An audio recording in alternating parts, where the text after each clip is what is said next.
Estás escuchando el podcast La Regla de Vida de Practicing the Way. En cada temporada exploramos una práctica antigua del camino de Jesús y su relevancia para la era moderna. Esta es la temporada 7, Comunidad.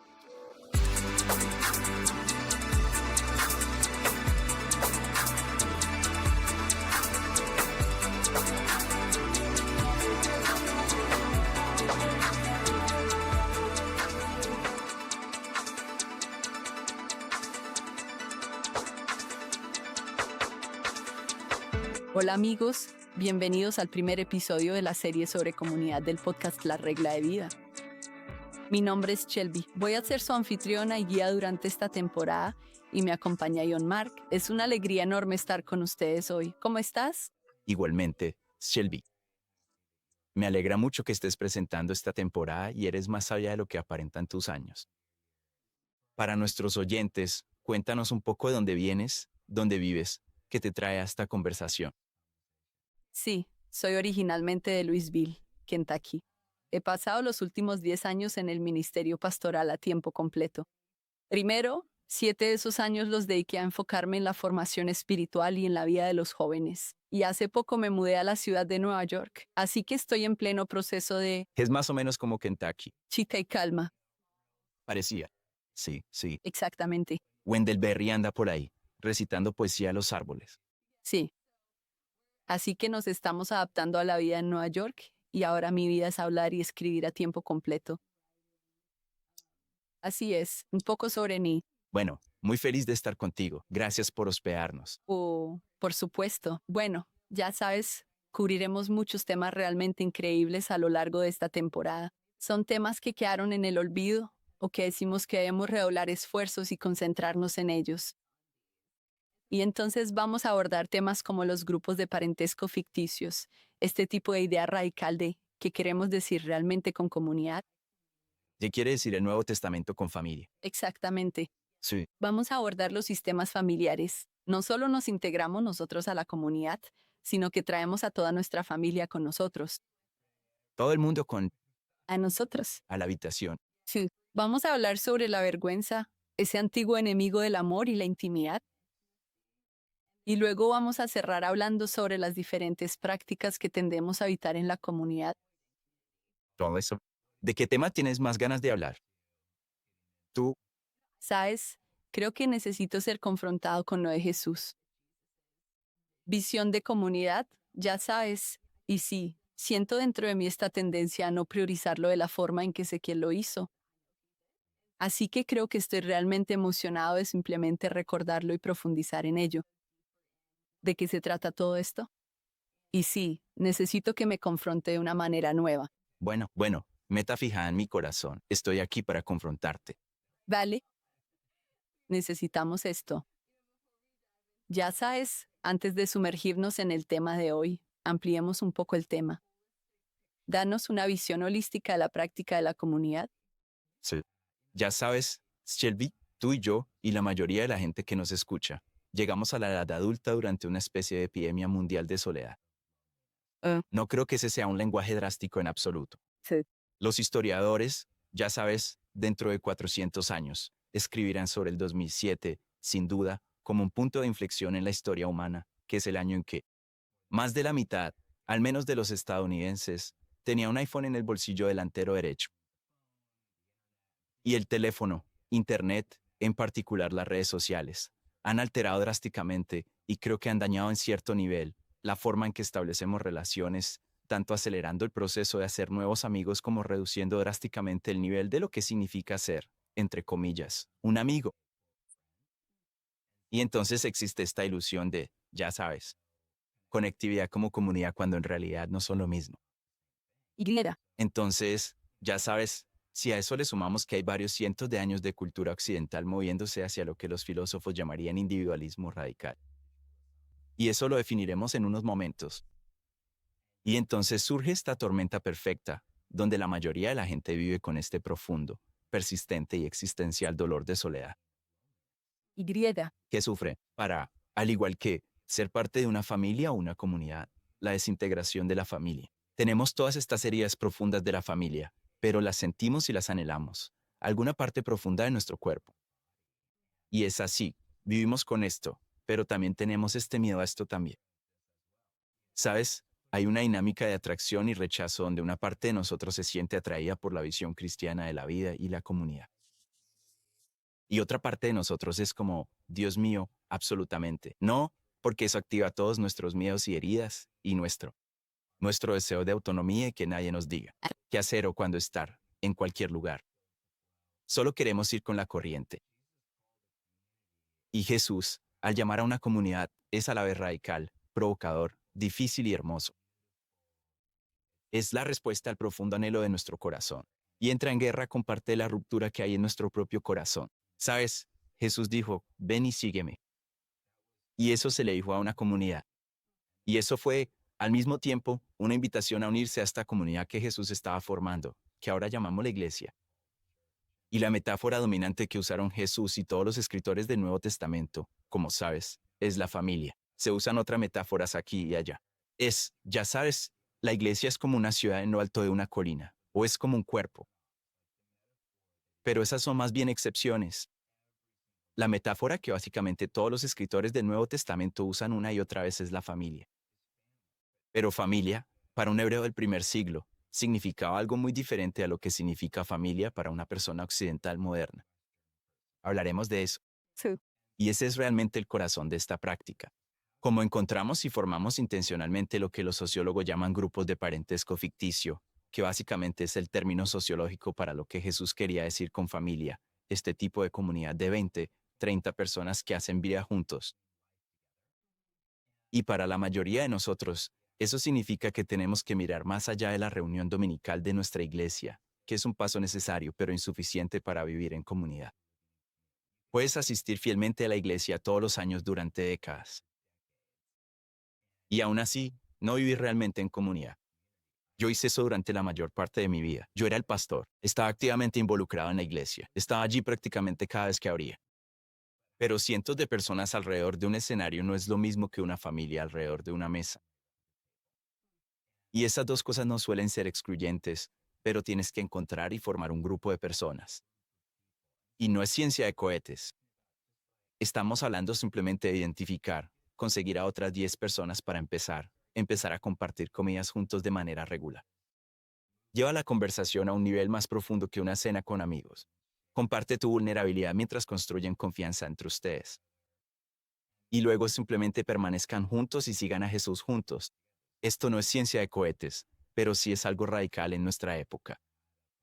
Y en realidad, lo llamamos una práctica, lo cual es un poco raro, porque, bueno, yo lo llamo práctica de comunidad. No es. Simplemente el contexto en el que hacemos todas las prácticas y seguimos a Jesús juntos. Y la razón por la que lo llamamos una práctica es porque nuestro mundo, o sea, literalmente la forma en que nuestras calles son construidas por los municipios, la manera en que se diseñan nuestras casas, la forma en que funcionan los códigos de zonificación en la mayoría de las ciudades estadounidenses, está literalmente diseñada en contra de la visión cristiana de un grupo de parentesco ficticio, de una familia extendida haciendo vida juntos alrededor de la mesa. Y entonces, el ajetreo de nuestra vida, la distracción de nuestros dispositivos, la planificación de nuestras ciudades, ya sea que vivas en un apartamento tipo estudio en Manhattan, en una finca rural, o simplemente en los suburbios, en una casa unifamiliar, o donde todo está diseñado, en realidad, no para la comunidad. Así que, ya sabes, cuando la gente quiere que todo sea como orgánico y espontáneo, en realidad tienes que ser muy intencional. Es una práctica. Tienes que, de verdad, ponerle reflexión, intencionalidad, sacrificio, amor y experimentar en la mesa. Así que eso es lo que queremos explorar juntos. La práctica comunitaria está diseñada para llevarse a cabo en tu iglesia, grupo pequeño o comunidad. Combina enseñanza, conversación y ejercicios espirituales, todo pensado para ayudarte a cultivar comunidad al estilo de Jesús. Si participas en la práctica comunitaria, tendrás la oportunidad de aprender y practicar 4 habilidades clave para la vida en comunidad, para ayudarte a formarte como una persona de amor. La práctica comunitaria es completamente gratuita, gracias a la generosidad de nuestros amigos en el círculo y otros donantes. Disponible ahora en practiceintheway.org.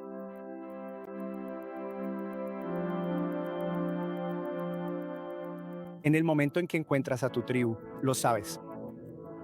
¿Sabes? Una casa, cuando la quieres comprar, entras y lo sientes. Esa es la comunidad. Sabes que estás ahí cuando lo sientes. Algunos amigos que conoces simplemente se vuelven amigos para toda la vida. Y como que, supongo que no lo sabes en ese momento, pero hay algo que... Eso te permite sentirte como... Toma como ejemplo a la comunidad negra. Mucha gente estaba pasando dificultades y lo que hacían era, en vez de tratar de aparentar que todo estaba bien, confiaban en sus vecinos. Mi familia es mexicana. Crecí con una mentalidad muy colectivista, como basada en la comunidad. Era como una política de puertas abiertas para la gente que no tenía dónde comer. Siempre eran bienvenidos en nuestra casa. La gente ya no está dispuesta a interactuar tanto como antes.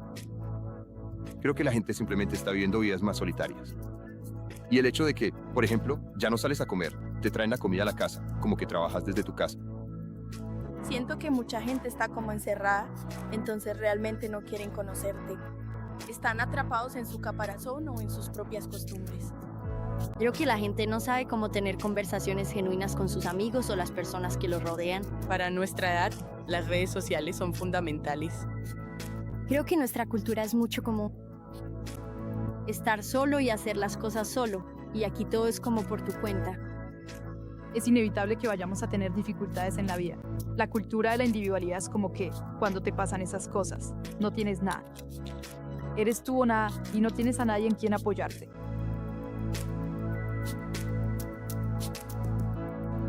Más adelante vamos a profundizar un poco en esta idea de la iglesia como familia, pero primero hablemos de lo que está en guerra con nosotros. Vivir según la visión de comunidad de Jesús, que es el individualismo radical. He escuchado que hablas de cómo este es el mayor desafío para experimentar comunidad en Occidente. Así que primero definámoslo. Cuando dices individualismo radical, ¿a qué te refieres? Sí, esa es una frase que acuñó un sociólogo llamado Robert Bella, quien escribió un libro muy famoso llamado Hábitos del Corazón. Y él llamó al individualismo radical, cito, el rasgo definitorio de Estados Unidos. De Tocqueville hablaba de esto hace cientos de años, pero ya no es solo algo estadounidense. Y es algo sencillo.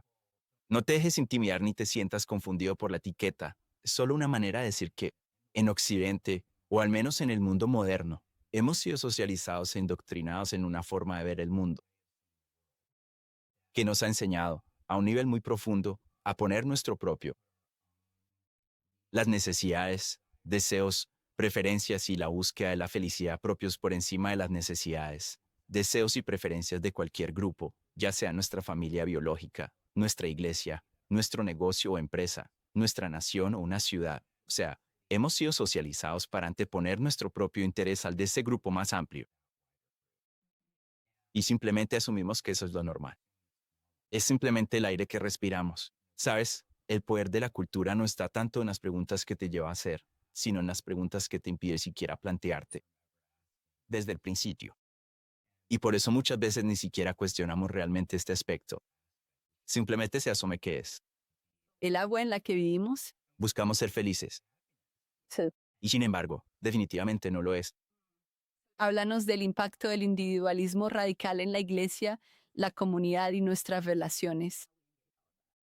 Sí, nos enseña a tratar las relaciones como una mercancía, con una mentalidad de consumidor de qué es lo mejor para mis necesidades, mis deseos, mis preferencias. Así que incluso si piensas en lo que la familia ha llegado a significar para mí, y vamos a hablar de esto con Andy Crouch en unos minutos, la mayoría de nosotros ni siquiera nos damos cuenta. Escucho la palabra familia, que es usada por Jesús, los escritores del Nuevo Testamento, y pienso, por ejemplo, en una familia nuclear, mi mamá, mi papá y mis 3 hermanos. Y tal vez, ¿sabes? Yo crecí en un hogar monoparental en las afueras de la ciudad. Eso es lo que se me viene a la mente cuando pienso en familia. Eso no es lo que se le habría venido a la mente a Jesús, ni a los destinatarios de las cartas del Nuevo Testamento. La familia nuclear es un concepto realmente moderno. Ese término fue acuñado en los años 40, de hecho por un antropólogo que trabajaba en temas de mercadeo y materialismo. Y realmente, hace como un siglo, las empresas empezaron a darse cuenta de que el individualismo radical es buenísimo para sus ganancias. Porque si te imaginas, antes de la era moderna, la gente normalmente vivía junta en sistemas familiares. En casas más grandes, donde tus abuelos podían vivir ahí, y tus tías y tus tíos, y de pronto todos vivían en la misma propiedad, o en la misma finca, o en la misma casa grande. Pero cuando la gente se atomiza, como cuando empiezan a vivir en apartamentos tipo estudio, lo que pasa es que en vez de necesitar una sola parrilla, ahora necesitas 10 parrillas. En vez de necesitar una arrocera, necesitas 7. Y entonces, de repente, entre más se multiplica el individualismo, más la gente necesita más cosas, más servicios. Tienes que empezar a contratar familias si tienes suficiente dinero. Mucha gente de clase media alta se mueve a estos centros urbanos. Están lejos de su familia. Así que básicamente contratan a alguien que haga de familia para cuidar a sus hijos y ayudarles con esto y aquello. Y eso solo funciona para cierto tipo de personas, y luego se vuelve más una cuestión de clases en nuestra sociedad. Así que fuerzas muy poderosas en nuestra economía y en el mundo político tienen un interés particular en que vivamos estas vidas solitarias, aisladas, radicalmente individualistas. Me da risa cada vez que estoy en mi pelotón y dicen, bienvenido a la familia pelotón. Mi instructor favorito tiene una frase, lleva a tu vecino contigo. Se supone que debes, como, voltear hacia la persona. Estoy en mi habitación al otro lado del país. Esto fue grabado hace 6 meses. No tengo vecino. Y si lo tuviera, sería algún desconocido de Nueva York, ¿sabes? Pero quieren que yo piense en pelotón como mi familia, porque así pago $39.99 al mes para ser parte de la, entre comillas, familia pelotón. Esta no es mi familia. Todas las empresas de la UC utilizan constantemente este lenguaje, intentando venderte a tu familia como una forma de ganar dinero a partir del hecho de que realmente no tengo familia. Y como esto comienza a corromper y corroer lentamente, casi inconscientemente, nuestras relaciones interpersonales es cuando comenzamos a tratar a las personas como las tratamos a ellas. Pelotón. No tengo ninguna lealtad hacia Pelotón. Me gusta, es genial. En el momento en que aparezca algo más barato y que me guste más, cambiaré mi suscripción.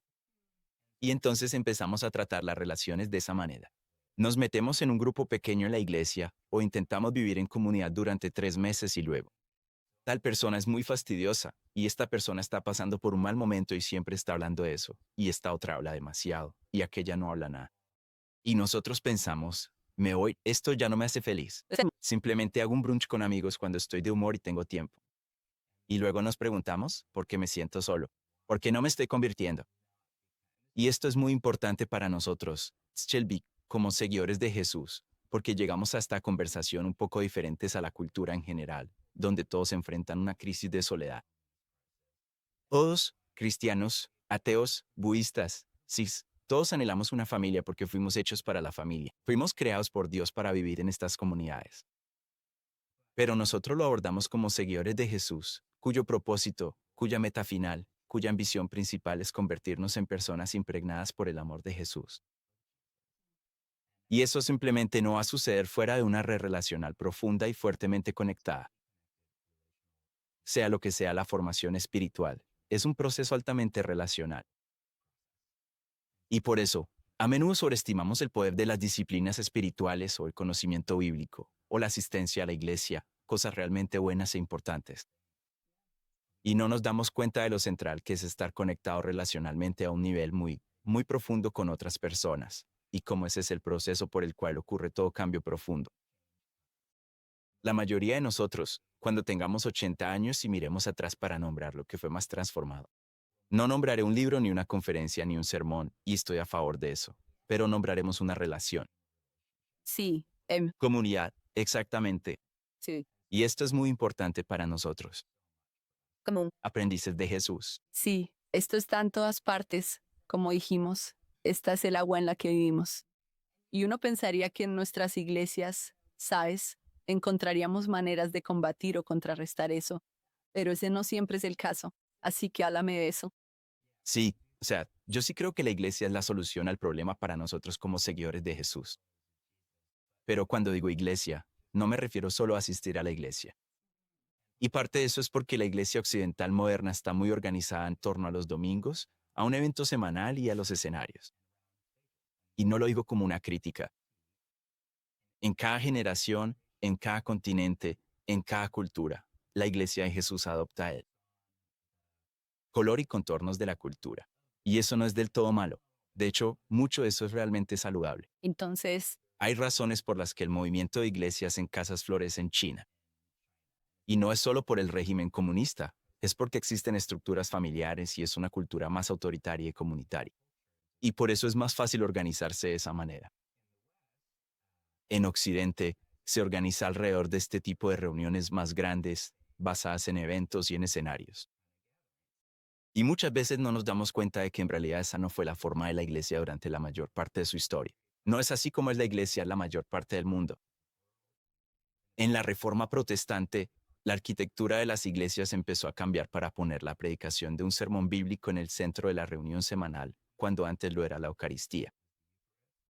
Y luego, lo que muchos cristianos no se dan cuenta es que en realidad hubo otro cambio arquitectónico dramático en los edificios de las iglesias. A finales de 1800 y principios de 1900, que en Estados Unidos, donde todo es tan reciente, pensamos en estos edificios como antiguos, pero en realidad son bastante nuevos y empezaron a ser rediseñados con la forma de teatros. Así que, ya sea que estés en una mega iglesia suburbana en un parque empresarial o en una hermosa iglesia presbiteriana en el centro de la ciudad, en realidad, una es una versión muy elegante y la otra es una versión suburbana muy utilitaria, pero en realidad ambas son teatros. Y entonces, si lo piensas, hay un famoso filósofo canadiense que dijo, el medio es el mensaje. Hay un mensaje subconsciente que se está transmitiendo. Cuando simplemente nos sentamos en la iglesia en una fila, mirando hacia un escenario, y experimentamos una banda tocando música y luego una charla tipo te basada en la Biblia. Y no lo digo de manera cínica. Yo hago esto, ¿sí? Sí. Pero eso envía un mensaje pasivo, no activo. Refuerza una mentalidad de consumidor. Y muchos de nosotros podemos ir y venir. Podemos estar ahí si queremos. La mayoría de la gente ni siquiera sabe si no estamos ahí, si es una iglesia grande. Y esto no es algo malo. Cosas buenas pasan en ese lugar.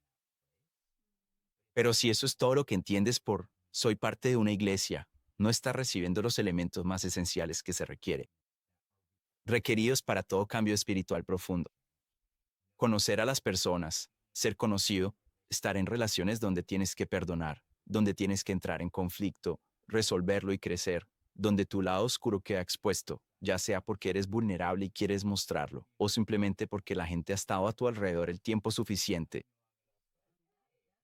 Me he dado cuenta de esto, ¿cierto? Eso sale a la luz, no cuando eres uno entre cientos de personas asistiendo a la iglesia, sino cuando eres uno de 12 personas alrededor de una mesa. Y por eso, la mayoría de las iglesias saben esto. La mayoría de los cristianos intuyen, necesito ser parte de una comunidad en casa, o de un grupo pequeño, o de un grupo de amigos. Pero aún así, incluso si llegamos a una sala de estar, nuestra cultura es tan superficial. Es como, bueno, ¿qué hacemos y cómo compartimos? Y estamos tan acostumbrados a escondernos. Así que eso es de lo que queremos hablar. No se trata de esto en contra de la iglesia el domingo. Es una iglesia el domingo. ¿Y cómo hacemos vida en comunidad? Y no es solo. Oye, sé parte de un grupo pequeño. Está todo bien. ¿Cuáles son las prácticas y las habilidades relacionales que necesitamos para que esto sea realmente significativo? muy buena. Buena. En ese sentido, vamos a pasar a una conversación entre John Mark y Andy Crouch para profundizar en esta idea de los grupos de parentesco. A lo largo de esta temporada del podcast, estaremos realizando entrevistas con diferentes expertos como Andy, quienes se unirán para ayudarnos a entender y explorar mejor cada uno de los temas de nuestros episodios. Andy es un pensador y escritor increíble, especialmente cuando se trata de explorar la fe y la cultura y los ámbitos de la tecnología, el poder, el liderazgo y las artes.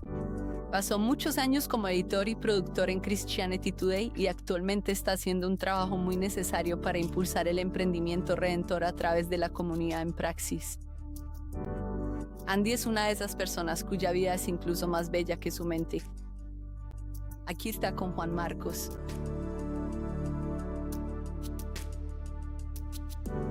Andy, eres uno de mis escritores vivos favoritos. Eso no es adulación. Esto es simplemente una constatación de hechos. Y creo que he leído todos tus libros. Y la vida que buscamos es sin duda mi favorita. Cuando lo recogí, al principio pensé que estaba leyendo un libro sobre tecnología. ¿Sabes? Bien. Bien. Y es como si estuviera destruyendo básicamente el alma de la civilización global. Pero luego me di cuenta rápidamente de que, en realidad, este es más bien un libro sobre la comunidad. Se trata de relaciones. Entonces, quisiera preguntarte más sobre eso en un minuto, pero quizás solo por un momento podrías decirnos de qué manera la tecnología ha deformado o aumentado la forma en que nos relacionamos. Lo que me llevó a empezar este proyecto de esta manera en particular fue la pregunta, ¿cómo es que hemos llegado a esto? Somos las personas más poderosas de la historia, según muchas formas de medirlo, las más acomodadas, viviendo en la mayor abundancia que cualquier otro pueblo en la historia, y al mismo tiempo, las más solas, las más ansiosas, las más deprimidas, según muchas medidas, de toda la historia. ¿Cómo es posible que las cosas estén mejorando tanto? En un sentido técnico y en un sentido financiero o económico, y simplemente en la capacidad de hacer cosas en el mundo, y no lo estamos. ¿Nos está yendo bien? Y la respuesta es que es muy bueno haciendo lo que hace. Pero lo que nunca estuvo realmente diseñado para hacer, desde el principio, fue ayudarte a ser una persona. Así que, en todo lo que más importa para ser una persona, el triunfo de la tecnología ha sido el triunfo de lo impersonal. Entonces, háblanos un poco sobre lo que quieres decir con ser una persona. Al principio del libro, tú planteas una especie de antropología bíblica de lo que es una persona en la imaginación bíblica. ¿Nos puedes contar un poco sobre eso? Sí, yo voy al texto central de la vida judía y al texto central según Jesús, que es el Shema, Israel y Deuteronomio, donde se nos da la directriz principal para nuestras vidas como seres humanos. Ama al Señor tu Dios, en la versión de Jesús, con todo tu corazón, alma, mente y fuerzas, así como ama a tu prójimo como a ti mismo. Y de hecho, creo que a partir de esto podemos como regresar a la pregunta de qué somos realmente o para qué fuimos diseñados. Y yo diría que nosotros, los seres humanos, las personas humanas, somos complejos de corazón, alma, mente y fuerzas, diseñados para amar. Y aquí es donde, si preguntas, la tecnología está diseñada para ayudarte a amar más profundamente. O sea, es simplemente absurdo, ¿cierto? Quiero decir, te ríes, porque eso es lo último que tenemos en mente cuando compramos un iPhone, ya sabes, o yo. Esto me ayudará en mi búsqueda de amar con todo mi corazón. Y. Ciertamente no está en la mente del ingeniero de las distintas aplicaciones y algoritmos. No creo que estén pensando, ¿cómo podemos hackear el cerebro humano para hacerlos más cariñosos? Exactamente. Para Francis Bacon, que es una de las figuras más importantes y tempranas de la Ilustración, quien empieza a pensar en esto. Y él piensa, caramba, si realmente cifráramos los secretos de la naturaleza, ¿qué haríamos?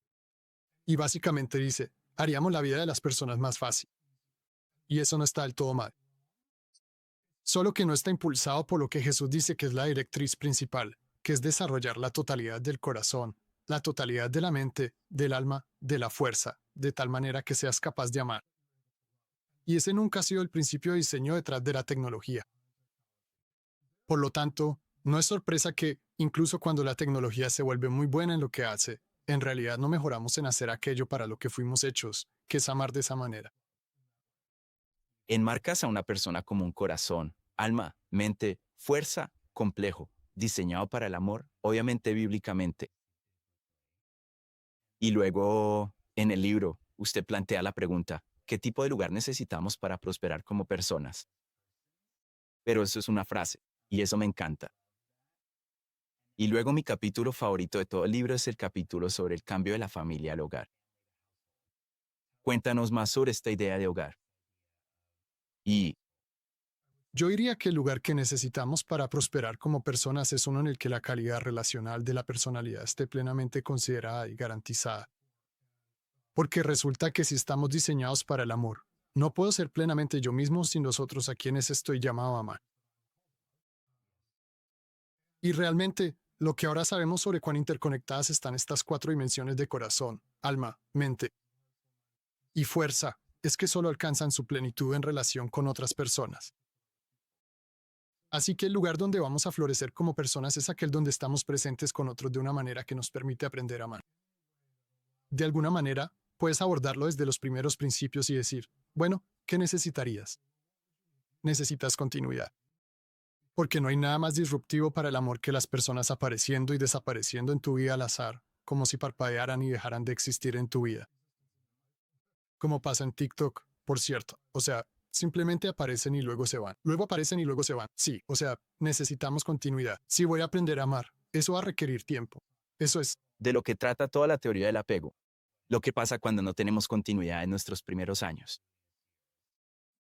Sí, hermoso. Exactamente. Entonces vamos a necesitar un lugar donde tengamos el tiempo para pegarnos, un lugar donde tengamos el espacio, para poder prestarnos atención mutuamente y aprender el uno del otro, aprender sobre nosotros mismos a través del otro.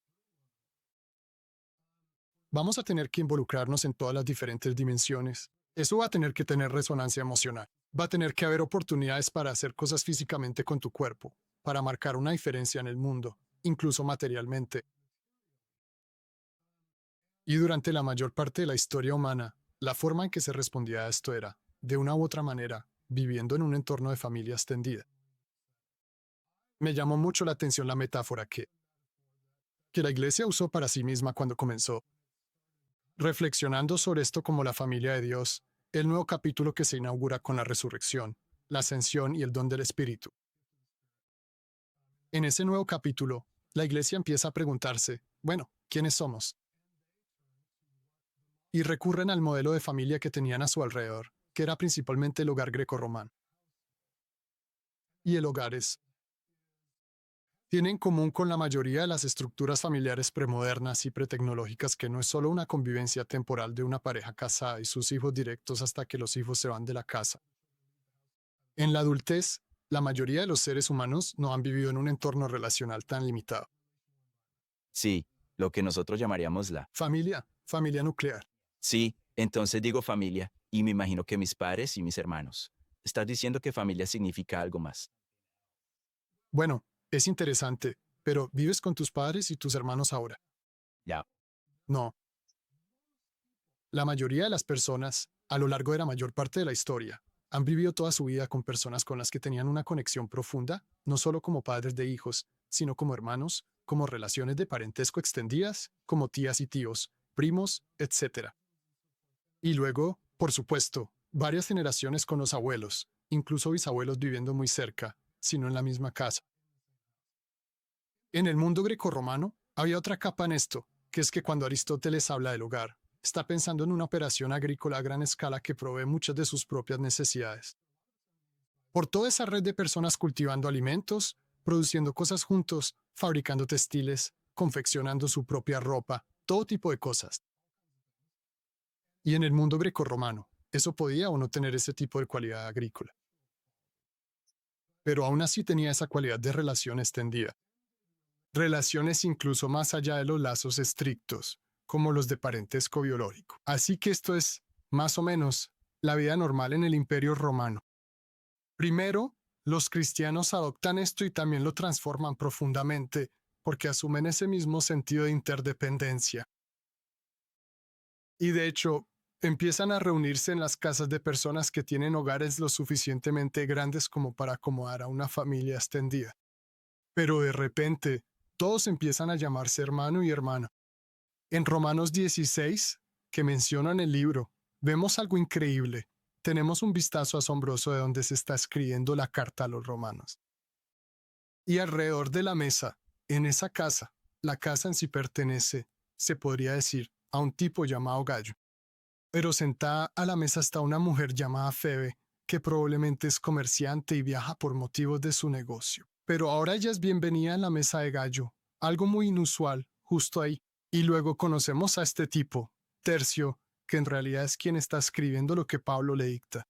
Y Tercio probablemente, si no es esclavo él mismo, tal vez fue un esclavo liberado o es de un estatus económico bajo.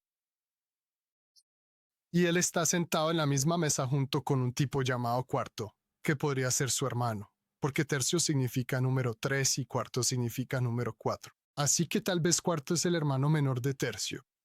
Y este tipo Erasto, que es el tesorero de la ciudad de Corinto, también está en la mesa. Una colección completamente loca de personas que ahora se ven a sí mismas como parte del mismo hogar, no solo en sentido figurado, sino en el sentido de que realmente están sentados juntos alrededor de una mesa. Ellos se están quedando en esta casa, van y vienen de esta casa, de alguna manera, están viviendo el Shema. Cuando te levantas, sales. Cuando regresas, ¿Qué estás haciendo? Estás hablando de lo que significa amar al Señor, tu Dios, con todo tu corazón, alma, mente y fuerzas. Pero ya no lo haces solo dentro de las estructuras de la vida familiar o doméstica grecorromana. Ahora lo haces en un nuevo tipo de hogar. Y luego la historia de cómo eso se pierde a lo largo de la historia occidental, y especialmente en la era moderna. Y ahora todos vivimos estas vidas increíblemente aisladas, donde más de la mitad, no tengo el número exacto aquí, pero más de la mitad de los apartamentos en Manhattan son apartamentos tipo estudio. Es decir, básicamente solo funcionan para que viva una sola persona en ellos. Y la mayoría de nosotros ahora vivimos, aunque tengamos la suerte de criar hijos. Los hijos se van de la casa y luego los padres viven solos. Y los hijos se van y se mudan al apartamento tipo estudio en Manhattan hasta que ya no pueden pagarlo, ¿cierto? E incluso si vives en una hermosa casa unifamiliar, tienes el sueño americano.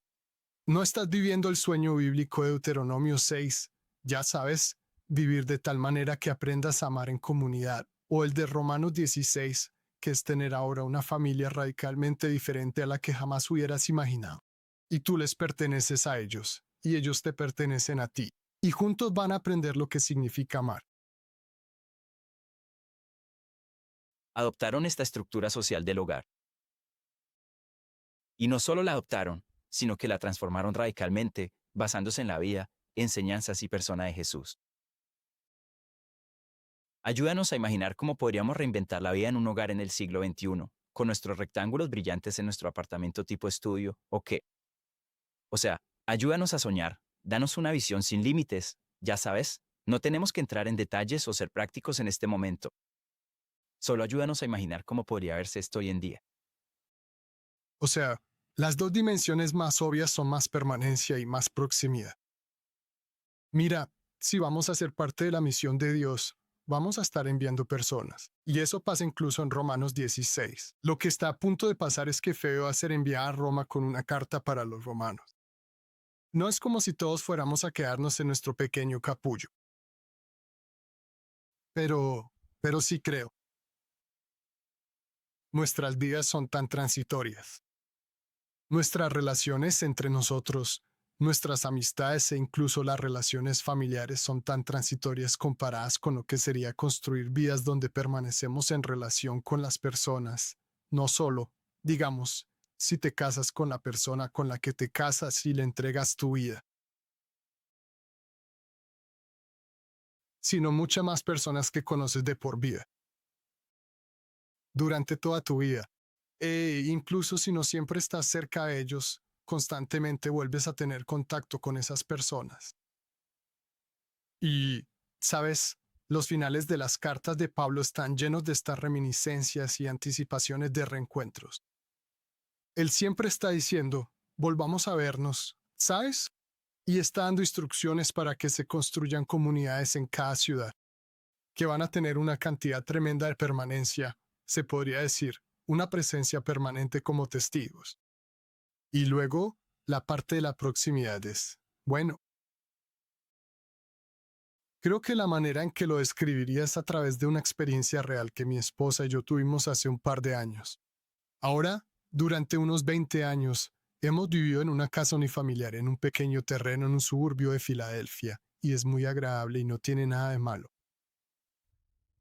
Pero tuvimos la oportunidad hace un par de años, cuando mi esposa tuvo un año sabático de su trabajo académico, de vivir en el piso de abajo de unas personas que conocemos desde hace 30 años en la ciudad de Boston, y de repente vivíamos mucho más cerca de un par de personas más. Y, por cierto, no solo nuestros amigos Simón y Manuela, que tienen más o menos nuestra edad, sino también sus dos hijos adolescentes y la mamá de ella, que ya era muy mayor y estaba delicada de salud, necesitaba cuidados a tiempo completo.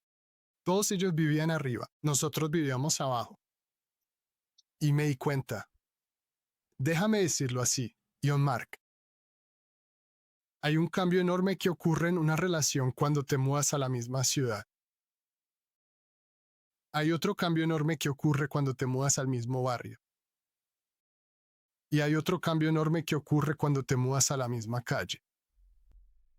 Hay otro cambio enorme que ocurre, y esto es lo que nosotros hicimos, cuando te mudas al mismo edificio y, finalmente, a la misma entrada o a la misma cocina.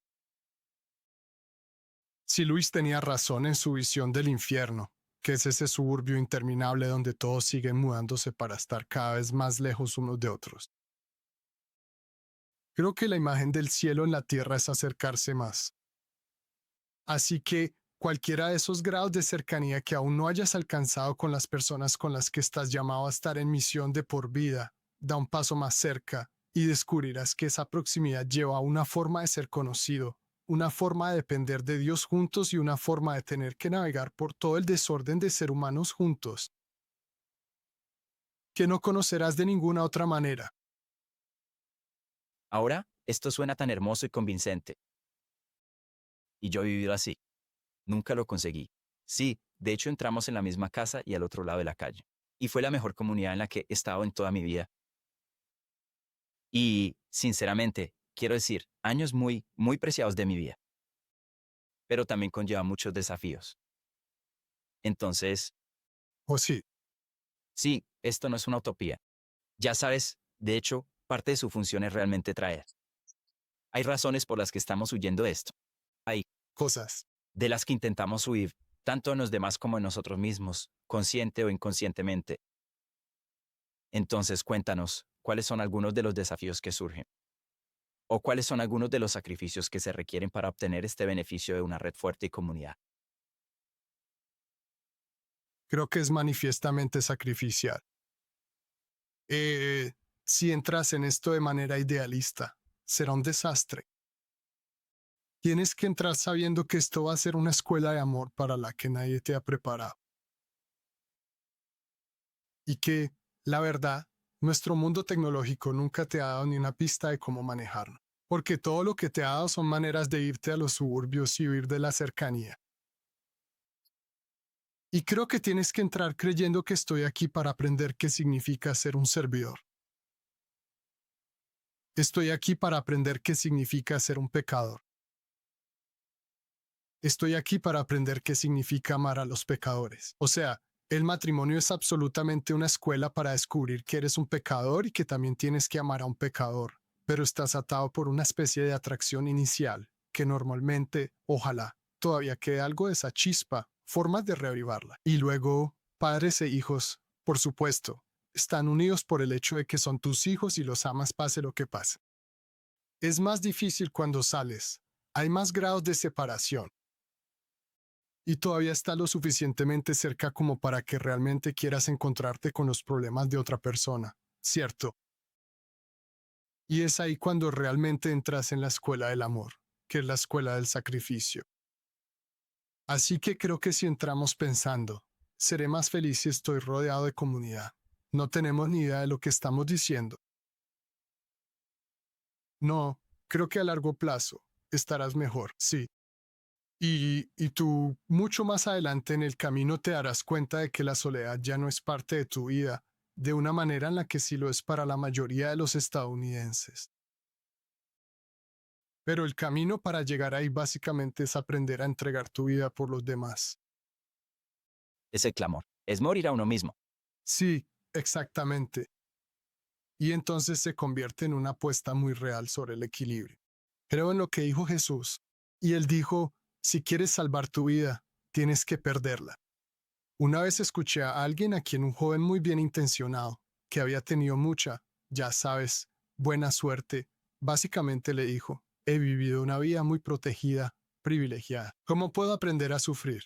Sabes, en Cristo. O sea, era una pregunta muy honesta y sincera de cómo aprendo el sufrimiento al que Cristo nos llama.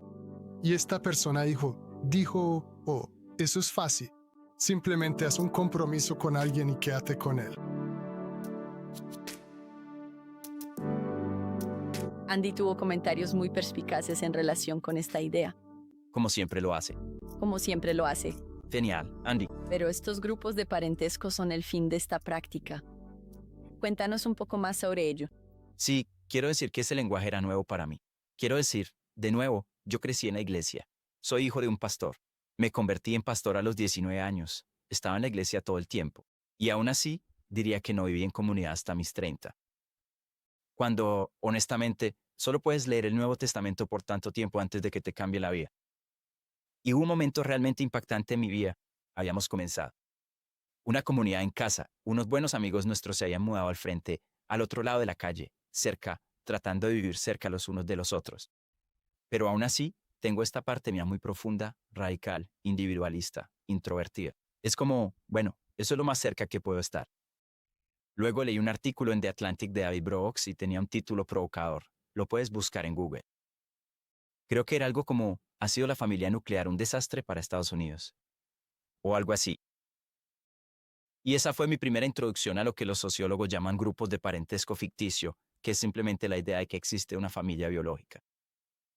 A menudo en el centro, puede haber una especie de versión saludable de un patriarca y una matriarca, o simplemente una familia estable ahí y otros miembros de la familia extendida. Pero luego están todas estas personas que se van sumando, que tal vez no tienen familia por diferentes razones, o pueden ser amigos tan cercanos. Son como familia. ¿Sabes? Muchos de nuestros programas de televisión favoritos tratan sobre grupos de parentesco ficticio. Sí, Friends. Friends, exactamente. O estoy viendo de ver en este momento. De mis hijos. Y luego hay 3 hermanos en el centro de esa relación y una mamá. Y luego hay, como, una persona a la que llaman primo y un tío que en realidad no son ni su primo ni su tío. Y de hecho manejan un negocio juntos e invierten el uno en el otro, y pelean todo el tiempo, y esa no es una versión sana de un grupo de parentesco ficticio. Pero igual, esta es una familia disfuncional con traumas, y todavía estamos recién dibujados y queremos ser parte de esto. Hay una comunidad de personas que viven juntas en un nivel grueso, no solo asisten a la iglesia en domingos. Entonces leí este artículo y trataba sobre esta idea. Y así fue como empezamos a involucrarnos realmente en ello. Porque él está escribiendo sobre el Atlántico, pero en realidad, de lo que está hablando es de la visión del Nuevo Testamento de la iglesia como familia. Y ya habíamos avanzado en el proceso de adopción basados en la misma teología bíblica. Y tuvimos a Jinka, que algunos conocerán, quien siguiendo la práctica y la manera en que se hacían las cosas, se mudó con nosotros. Empezó a salir con alguien y tuvieron sus citas en nuestra sala. Y luego su hermana se mudó a la ciudad y su familia está en Nigeria, al otro lado del mundo. Y entonces empezamos a buscar. Bueno, mi hermana y su familia llegaron a nuestra comunidad. Bueno, ¿quiénes son las personas que no tienen familia? Ya sea porque se han distanciado, o simplemente porque su familia vive en Nigeria, no en Portland, o por alguna pérdida. Una mujer cuyo esposo había fallecido siendo muy joven llegó a nuestra comunidad y nos enriqueció de muchas maneras. Y fue este regalo. No es que nosotros fuéramos altruistas. Yo tenía 3 hijos adolescentes que simplemente amaban estar rodeados de estos veinteañeros. Tías y tíos extra, abuelos, mamás y papás. Había una pareja de jubilados que se había mudado de nuevo a Portland y todavía no tenía comunidad. Así que los invitamos a entrar y ellos aceptaron. Uno de ellos era geólogo y mis hijos en ese momento estudiaban en casa. Él los llevaba a caminatas semanales por la naturaleza y les enseñaba allí. Y fue una experiencia súper enriquecedora. Y simplemente tratamos de moldear nuestra vida según esta idea. Y no fue perfecto, no era una utopía, pero fue la época de comunidad más rica que he vivido en toda mi vida. Y desde entonces nos hemos mudado de vuelta a California y no pasa un solo día. En el que, A, no lamentemos lo que hemos perdido, y B, no trabajemos activamente en reconstruirlo. Y tengo otra hermana aquí. Ahora mismo estamos empezando una iglesia en casa y orando para saber quiénes son las personas correctas para acoger e invitar. Porque realmente creemos profundamente en esta forma de vivir. Qué bueno. ¿Sabes? Estoy pensando en la persona que nos escucha y que tiene hijos pequeños, y tú hablas de esto. Tu familia inmediata está muy involucrada en esta visión de cómo funciona. Pero para muchos de nosotros se siente como un obstáculo. Cuéntame más sobre cómo fue eso en la práctica para ti. Sí, hay 1000 razones que impiden que la gente viva de esta manera. Algunas son legítimas, la mayoría no. A menudo, la gente se imagina a sí misma como la excepción a la regla.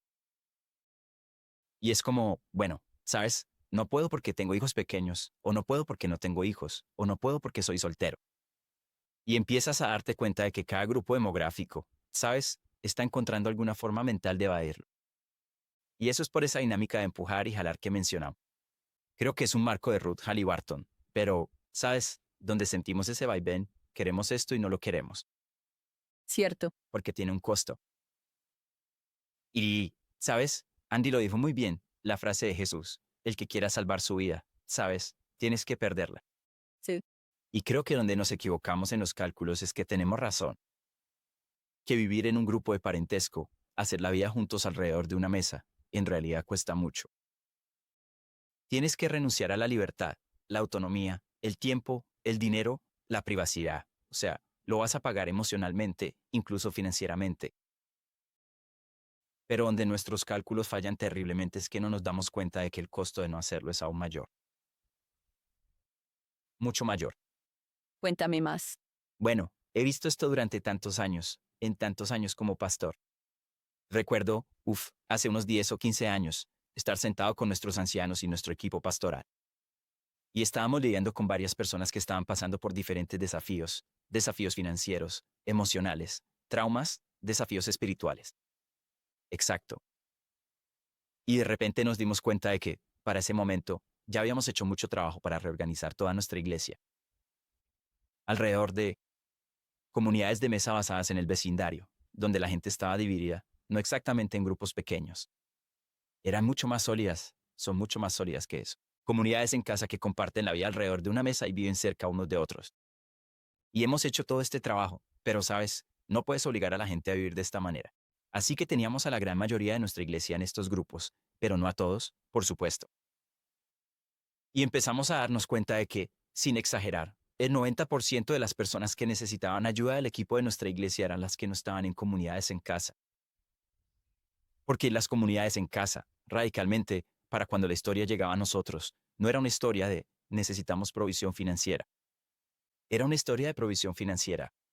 La comunidad se unió. No era una historia de necesitamos ayuda para encontrar un terapeuta, o sanidad emocional. Era una historia de sanidad emocional porque las personas se pastoreaban entre sí, se cuidaban de maneras hermosas. Y comenzamos a ver este patrón de personas que no querían mudarse a una comunidad residencial debido al costo. Querían más libertad, querían viajar, querían autonomía. Tuvieron práctica de fútbol infantil el miércoles por la noche. O siempre hay razones, ¿no? Totalmente. Y entonces, ¿sabes qué es lo que sucede? Y no tienen comunidad. ¿Y tú? No tengo una. Neto. Es la parábola de Jesús de la casa sobre la arena versus la casa en la roca. He visto que eso sucede una y otra vez en los buenos tiempos. La gente no quiere hacer los sacrificios necesarios para vivir en comunidad. O quizás vive en comunidad y luego atraviesa esa etapa difícil por la que pasa toda comunidad. Y tú piensas, me voy, no quiero pasar por esto. Pero si no te quedas durante la etapa difícil, entonces cuando te llegue tu propia etapa difícil. Exacto. Y estás completamente solo. Y, bueno, Dios es misericordioso y aprendemos y todo eso. Pero, hermano, he visto este patrón repetirse una y otra vez. Sí. Y construir una comunidad toma mucho tiempo. Así es. Ya sabes, hay ocasiones raras en las que la química es la adecuada y todo encaja. Y, ya sabes, alquilas un apartamento nuevo y tu vecino de al lado va a la iglesia contigo. Y tú dices, hola. Estas son las excepciones a la regla. Sí. La mayoría de las veces se necesita mucha intencionalidad y lleva tiempo. Sí. Ya sabes, hablamos del principio de ámbar en la primera sesión de la práctica, que es una teoría. Puedes escucharlo, si quieres, sobre los niveles de comunidad. Y son 150, y hay unos 30 más o menos, y luego hay 5.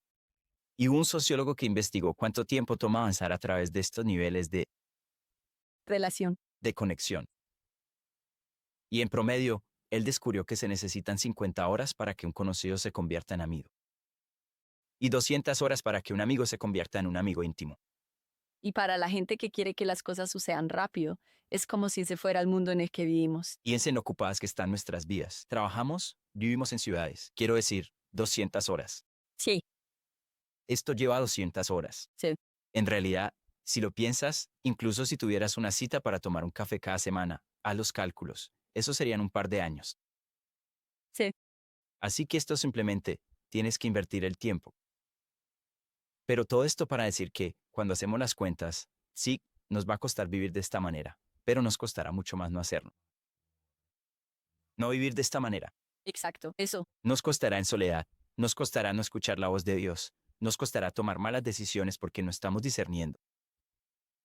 En comunidad, que es parte de cómo Dios nos hizo para discernir, nos costará nuestra formación espiritual saboteada, nos costará mucho más no hacerlo. Wow. Así que no puedo elogiarlo lo suficiente. Sí. Paga el precio. Sí. Entra, da pequeños pasos. Hablaremos de pequeños pasos para vivir en comunidad. Tengo curiosidad. Sigues mencionando la mesa. Cuéntame más sobre la práctica tan común de reunirse alrededor de la mesa. ¿Por qué es eso tan poderoso? ¿Por qué es esto tan importante cuando pensamos en... Comunidad. Oh, hombre, sí. O sea, puedes escuchar a Andy hablar y es una visión gloriosa. Pero piensas, yo no puedo hacer eso. Ir a construir un complejo de SEO vivienda para que vivan 40 personas. Ya sabes, o comprar una finca o lo que sea. ¿Cómo hago esto? Exacto. Vivo en un apartamento tipo estudio, en una ciudad muy concurrida. Lo que sea, a unos 16 kilómetros de mi iglesia. Lo más simple, básico y, creo yo, más transformador para empezar es simplemente comenzar a compartir una comida semanal o regular con un grupo fijo de personas. Y no tienen que comprometerse a ser tu familia durante los próximos 40 años. Simplemente busque 3, 4, 10 personas más y comiencen a comer juntos. Comer está presente en toda la vida de Jesús. Es decir, no se pueden leer los evangelios. El erudito, y tiene esta gran línea en su comentario sobre Lucas donde dice que Jesús, en el evangelio de Lucas, Jesús básicamente está yendo a una comida, en una comida, o saliendo de una comida. Es Uno venís. buen comer. Seguiré al maestro. Bien, está comiendo todo el tiempo. Se hace amigo de gente rica y se invita a su casa para comer en su mesa. Bueno, Está comiendo constantemente, así que no es ninguna sorpresa. Pasas la página al libro de los Hechos, y las primeras historias son sobre la iglesia comiendo junta. ¿Sabes? Hay 4 cosas a las que la iglesia primitiva se dedicaba. Una de las 4 es partir el pan, compartir comidas juntos. Muchos cristianos modernos no se dan cuenta de que la cena del Señor, o la Eucaristía, originalmente era una cena. como... En una cena, es decir, en una comida completa. Se le llamaba la fiesta del agape, y con los años cambió drásticamente. Eso es otra conversación aparte. Pero creo que compartir comidas juntos, en memoria y en recuerdo vivo de Jesús resucitado y crucificado, es central para lo que significa ser un seguidor de Jesús. Y de nuevo, por cuestiones logísticas. Y una de las razones por las que la iglesia dejó de compartir una comida semanal fue porque se expandió y creció. Y es más fácil hacer eso con 12 personas que hacerlo con 1200. Y por eso se convirtió en esta comida simbólica, que ahora conocemos como la comunión. Pero no creo que sea correcto dejar de lado esta práctica simple y básica. Cuando compartes una comida con otras personas, algo sucede. Estoy seguro de que hay ciencia sobre esto que no conozco, alguna neurobiología interpersonal. Pero... Hay una conexión entre nosotros, con Dios y con la bondad de nuestra vida delante de Dios. Y simplemente no creo que haya otros caminos para llegar a ese destino. Así que es una práctica provocadora, poderosa, simple y cotidiana. Reúne a algunos amigos, comed, intentad que la conversación sea significativa y continuad a partir de ahí. Y la logística de las cosas es a menudo la barrera más difícil de superar. ¿Sabes? Acabo de mudarme a la ciudad de Nueva York. Sí. Ni siquiera tengo comedor. Mudados a Los Ángeles. Todo está a 1 hora. 100%. Pero yo digo, sí, ni siquiera tenemos espacio para una mesa de comedor. Y a veces es como si nuestro idealismo se interpusiera en el camino. Sí. Así que creo que es simplemente insistir en que, cuando Andy habla de sacrificio, tenemos que mantener eso en mente, como que sí, esto tiene un costo, pero el costo de no hacerlo es mucho mayor. Y entonces, creo que es un recordatorio útil para no dejar que la logística en la que a veces nos enredamos, como... O el idealismo, como dijiste, que esto tiene que verse como una reunión de kinfolk. ¿Sabes? Tienes el patio trasero con las luces colgantes y todo es de lino, y todas somos modelos bohemias. No necesitas eso. Bien. ¿Sabes? Sí. Podría ser un chipotle. Con tus amigos. Quizás no sea la mejor manera de hacerlo, pero funcionará. O seguir el trabajo. Ya está terminado, Break Team igual a 0.5S diagonal. Practicing Gateway es una organización sin fines de lucro financiada por la comunidad y otros donantes. El Círculo es un grupo de personas de todo el mundo que creen profundamente en el trabajo de la formación espiritual y el discipulado. Y dan mensualmente para ver la formación integrada en la iglesia en general. Soy Philip Knight de Midland, Texas, y soy parte de esta comunidad. Mi esposa, Jen, y yo amamos apoyar económicamente a Practicing the Way, porque hemos experimentado personalmente el poder transformador de estas prácticas en nuestras vidas. Mientras hemos buscado conocer a Dios más íntimamente y caminar con Él cada día. Estamos convencidos personalmente de que el mundo moderno necesita desesperadamente las herramientas y el marco que Practicing the Way ofrece a los creyentes. Para unirte a mí y a otros en el círculo o para hacer una donación única, por favor visita practicingtheway.org/give.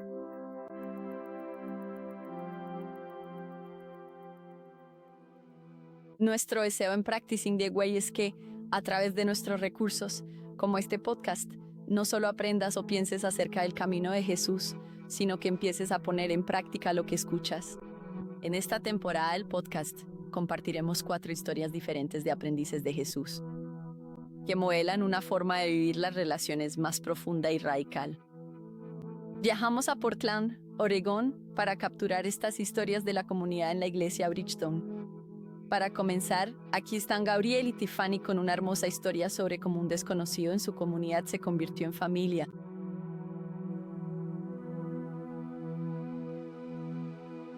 Mi nombre es Gabriel. Yo soy Tiffany. Asistimos a una iglesia en Portland. Se llama Bridgestone. Hemos estado allí por 7 años. En 2018, Gabriel y yo estábamos saliendo de una temporada de plantar una iglesia, lo cual realmente nos desgastó mucho. Cuando esa temporada difícil se vino abajo, en realidad perdimos muchas amistades, comunidad y apoyo que habíamos tenido. Yo, probablemente en Portland, tenía un solo amigo en ese momento cuando llegué a Bridgestone. Y por eso se sentía muy solitario y aislado.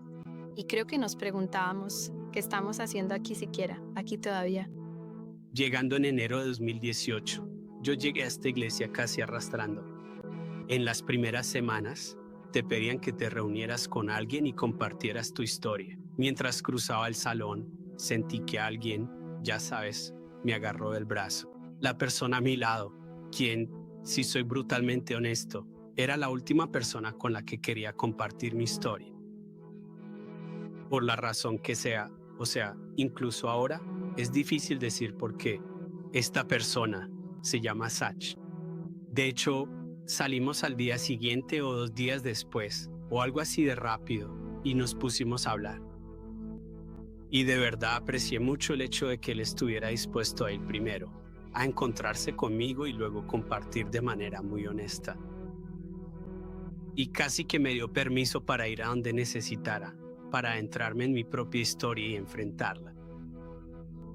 Perdí a mi mejor amigo a los 17 años y eso generó mucho miedo en mí. Sobre por qué no te acercas a la gente, porque te mantienes alejado de las relaciones. Así que tracé una línea muy clara hasta donde estaba dispuesto a llegar.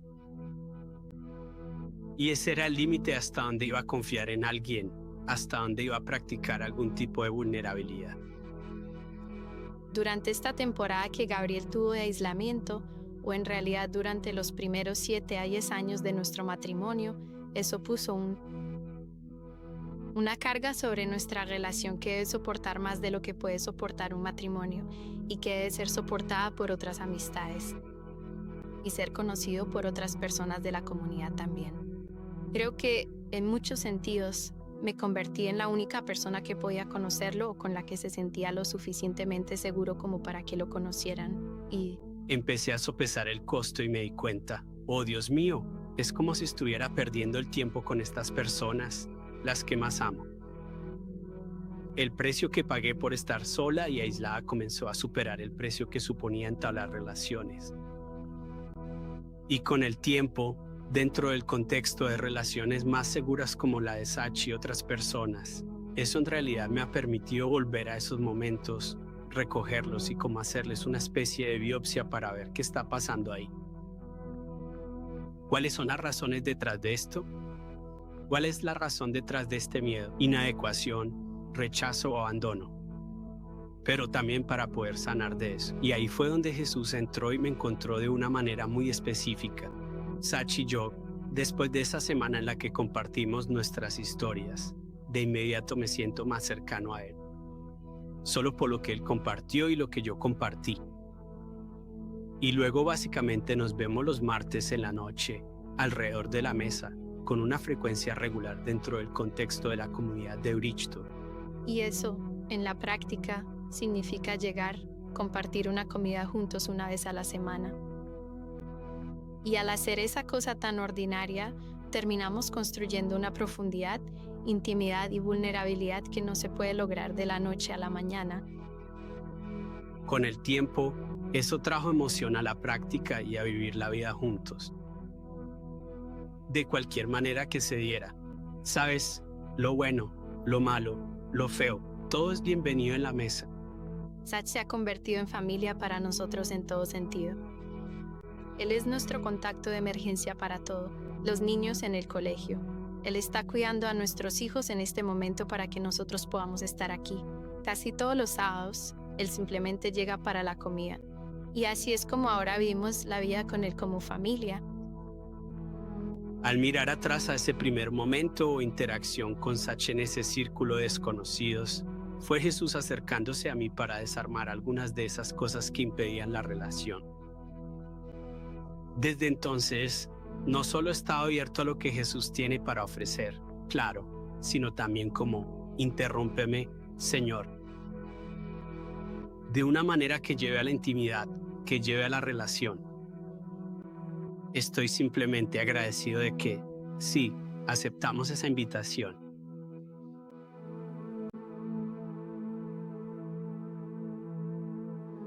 Bueno, al practicar el camino, no queremos solo hablar de estas cosas.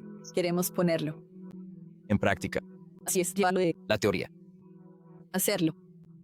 Así que la esperanza esta semana es que la gente empiece a reunirse alrededor de una mesa, compartan una comida semanalmente durante el transcurso de esta temporada del podcast. ¿Hay algo que quisieras agregar o con lo que quisieras animarnos mientras intentamos dar ese paso? Sí. O sea, creo que es saludable tener una visión o un sueño robusto a largo plazo. Así que empieza a soñar con mudarte a la misma calle, o, ya sabes, comprar un cuádruplex junto con otras 3 familias, o una finca, o lo que sea. Sueña con una comunidad de SEO vivienda. Si trabajas en bienes raíces, sueña con cómo comprar un complejo de apartamentos. Eso está bien, tener ese sueño y ninguna regla comunitaria de vida, pero no puedes salir a hacer eso esta semana. Así que quieres empezar realmente pequeño. Y este es un paso bastante grande para la gente, pero creo que es algo alcanzable simplemente comenzar a compartir una comida semanal con algunas otras personas. Yo le advertiría a la gente, no empiecen pidiéndole a otros que formen un grupo de parentesco y se comprometan a estar juntos los próximos 40 años. Tú quieres construir confianza. En una orden monástica, hacen que un monje potencial pase por un noviciado de varios años. No es tan sencillo como simplemente presentarse ante una orden benedictina y comprometerse con el voto de estabilidad. Te hacen pasar por un proceso de 3 a 5 años antes de poder hacer un voto. Porque realmente quieren discernir contigo si esta es la comunidad correcta y si ese es realmente el camino correcto para ti. Este es un ejemplo extremo, seguro. Pero imaginemos una versión completamente informal de un noviciado. Con una comunidad donde estás poniendo a prueba las relaciones, construyendo confianza con las personas, averiguando si esta persona es confiable. Para crecer realmente en lo espiritual, necesitas profundizar en la vulnerabilidad, pero no quieres simplemente lanzarte al vacío. Necesitas saber, esta persona es confiable. Y eso lo aprendes simplemente viviendo la vida poco a poco. Solo. Empieza. Revelando un poquito a la vez, muchas veces. Y podemos ir demasiado despacio, pero también podemos ir demasiado rápido. Así que no pedimos a la gente desde el principio que se convierta en nuestro grupo de parentesco, a menos que se trate de personas que conocemos. Y ese es el siguiente paso para ti. Pero para muchos de nosotros, es simplemente, oye, hay otras 3 personas de la iglesia con las que salí a almorzar una vez. ¿Sabes qué pasaría si compartiéramos una comida durante las próximas 4 semanas y simplemente habláramos de este pacto, esto lo que sea? Allá. No es necesario ir más lejos. Y hazlo consistente. Entonces estamos hablando de un regular. La consistencia es muy importante. Entonces, creo que el ritmo semanal, o 2 veces por semana, es incluso mejor si se puede, pero solo algún tipo de consistencia. Porque estamos ocupados y nos enfermamos y viajamos por trabajo y la vida sucede. Estoy pensando en cómo a veces esta experiencia, cuando dices, bueno, voy a invitar gente a la casa, puede sentirse un poco como una primera cita, y la primera pregunta suele ser, ¿de qué vamos a hablar? Sí. Y de hecho has creado un recurso para ayudar con eso. Cuéntanos sobre la mesa de conversaciones. Soy tan ansioso. Me acuerdo ahora, cuando salía con mi esposa. Esto va a hacer que suene viejísimo. Ambos venimos, ella viene de una cultura aún más tradicional que la mía. Así que ella no me llamaba por teléfono y yo tenía que llamarla durante los primeros, 6 meses de nuestro noviazgo. Y yo soy tan ansioso. Quería llamarla todas las noches, pero me ponía nervioso de que no tuviéramos nada de qué hablar. Así que tenía como una libreta de papel. Y escribía preguntas antes de llamarla, porque me da mucho miedo no tener nada que decir. Y creo que todos tenemos un poco de eso cuando llegamos a algún lugar. Sí, así que creamos este pequeño recurso llamado Conversaciones de Mesa. Nos mudamos a Los Ángeles. Recientemente, empezamos a formar una nueva comunidad. Hicimos nuevos amigos que ya estaban haciendo cosas muy bonitas en comunidad juntos. Y el líder de ese grupo siempre era el anfitrión de cada comida. Empezamos a ir juntos a estas comidas con una pregunta para la mesa. Y él siempre tenía una pregunta muy buena y reflexiva. Así que pensé, Dios mío, me voy a robar esa idea. Eso es un truco de comunidad, ahí mismo. Empecé a hacerlo con mi familia, y duré como 3 semanas antes de quedarme sin preguntas que se me ocurrieran para hacer. Y tienes que encontrar la pregunta adecuada, que sea vulnerable, pero no demasiado vulnerable. Entonces, hicimos toda esta investigación y se nos ocurrieron 100 preguntas fantásticas. 50. Son más bien preguntas iniciales, engañosamente perspicaces pero divertidas. Y luego 50 son realmente más profundos, diseñados para ayudarnos incluso a crecer espiritualmente. Y estos están disponibles, para que la cena no sea solo una cena con amigos, sea una comida con Jesús. Sí. Bueno, es un recurso increíble. Estoy agradecido por ello. Si la gente quiere encontrarlo, hay un enlace en las notas del programa. Bueno, muchas gracias por acompañarnos en el primer episodio de la serie Comunidad. Al comenzar esta temporada, significaría mucho para nosotros. Si te suscribes al podcast, le cuentas a alguien de tu comunidad sobre él y nos sigues en nuestras plataformas de Practicing the Way en línea. En nuestro próximo episodio de esta serie sobre comunidad, exploraremos los sistemas familiares, cómo llevamos las dinámicas y experiencias relacionales de nuestras familias a todas nuestras relaciones. Así que vuelve y acompáñanos para eso. Antes de que te vayas, permítenos dejarte con esta bendición. Que Dios, quien pone al solitario en familias, te convierta en una familia. Que Él una sus corazones en su amor. Que Él te sane, te haga crecer y te forme en una persona de amor.